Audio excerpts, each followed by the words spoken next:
Hey friends, if you wish to terminate a process that is stuck, frozen, unresponsive, etc. on your Windows computer, then please watch this video. I will guide you through the procedure. Now it's not very difficult. Here's what you have to do. Search for Task Manager in the Windows search bar and open Task Manager. You'll have to find the process here. Okay, let's say that the process is WhatsApp. So right click on it and select End Task and it will end the WhatsApp process.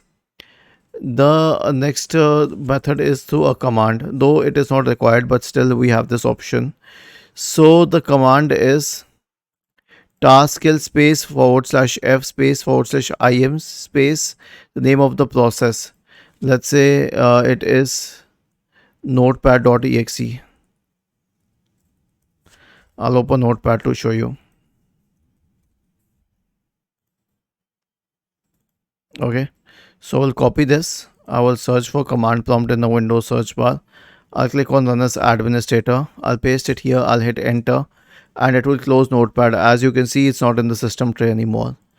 Was this helpful?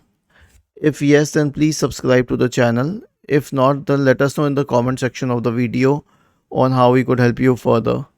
Thank you for watching this video and have a nice day.